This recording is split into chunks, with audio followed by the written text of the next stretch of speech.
નમસ્કાર મિત્રો, દેશ દુનિયા અને ગુજરાતના સૌથી મોટા સમાચાર જાણવા માટે વિડીયોને એક લાઇક કરી ગુજરાત ટોપ ન્યૂઝ ચેનલને સબસ્ક્રાઇબ કરી પાસે આવેલું બેલ આઇકન દબાવી દેજો। રાજ્યમાં હવામાન ફરી એકવાર પલટો લઈ રહ્યું છે।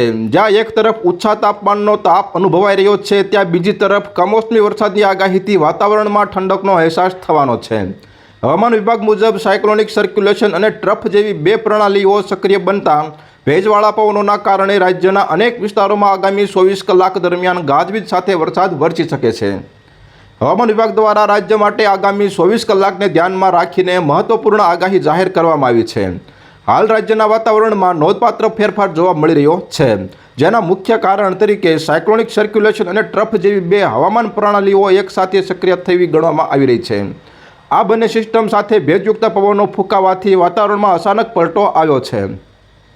પરિણામે ગરમી વચ્ચે પણ કેટલાક વિસ્તારોમાં વરસાદી માહોલ સર્જાઈ શકે છે। ખાસ કરીને 11 મેના દિવસે કચ્છ, મોરબી, રાજકોટ, અમરેલી, ભાવનગર અને બોટાદ સહિતના વિસ્તારોમાં ગાજવીજ સાથે વરસાદ પડવાની પૂરી શક્યતા વ્યક્ત કરવામાં આવી છે।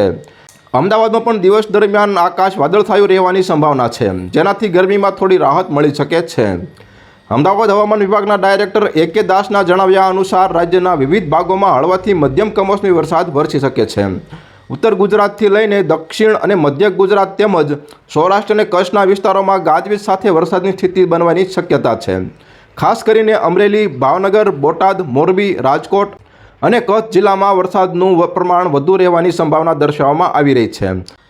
તો હાલ અત્યાર માટે આટલું જ મિત્રો, ફરી મળીશું નવી અપડેટ સાથે। તે પહેલાં વિડીયોને લાઇક કરી ગુજરાત ટોપ ન્યૂઝ ચેનલને સબસ્ક્રાઇબ કરી પાસે આવેલું બેલ આઇકન દબાવી દેજો।